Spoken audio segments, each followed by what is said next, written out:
EDSA Rehabilitation sisimulan na sa Hunyo. Dahil dito asahan na ang pagbigat ng daloy ng trapiko sa ilang bahagi ng kahabaan ng EDSA dahil sa pagsisimula ng rehabilitasyon. Si Erlo Bringas para sa detalye. Magsisimula na sa kalagitnaan ng Hunyo ang gagawing rehabilitasyon sa kahabaan ng EDSA. Ayon sa Department of Transportation o DOTR, Department of Public Works and Highways at Metropolitan Manila Development Authority o MMDA, isinasapinan na nila ang EDSA Rebuild Program. Ang gagawing rehabilitasyon ng EDSA ay parte pa rin ng paghahanda para sa hosting ng bansa sa ASEAN Summit sa 2025. Samantala kahit pagagawin ng EDSA Rehab, tiniyak din ng DOTR na magtutuloy-tuloy pa rin ang operasyon ng EDSA Busway. Pinayuhan na rin ng DOTR ang publiko at mga motorista na asahan ng mabigat na daloy ng trapiko sa panahon ng rehabilitasyon. Ang MMDA nagpahayag na handa na rin sa gagawing rehabilitasyon sa EDSA. DPWS naghahanda na rin raw sa pagsisimula ng repairs sa kahabaan ng EDSA.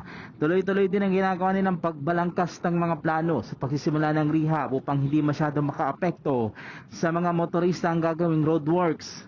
Finalize everything within the month of this month, and hopefully that by June You can we start. can start actually construction. It needs some further preparations, including yung mga detour routes that ilalatag po ng MMDA, and plus of course kailangan din natin yung sometime actually to inform the traveling public or motorists along EDSA on the options that they can take. Sabi pa ni Bonoan, ipoprioridad muna sa sisimulang rehab ay ang bahagi ng EDSA na gagamitin para sa darating na ASEAN Summit at itutuloy ang repair nito hanggang makarating ng dulo pa ng EDSA ang bahagi ng Caloocan. Total kwan po namin dito is the total rehabilitation of EDSA from Caloocan all the way to Pasay. Oh, So okay. 24 kilometers. Total po. Total, oo. We'll replace the old pavement po with a new pavement and plus a good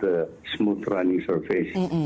Actually, yun po yung plano natin, but because of the ASEAN meeting that is coming in 2026, ang priority program that we are going to implement is actually yung Pasay to Shaw Boulevard section muna. Okay. Yun ang Priority, Pasay. ihahabol namin within the year yung southbound and northbound. Oo. Doon sa Pasay Shaw Boulevard area muna po yung gagawin namin.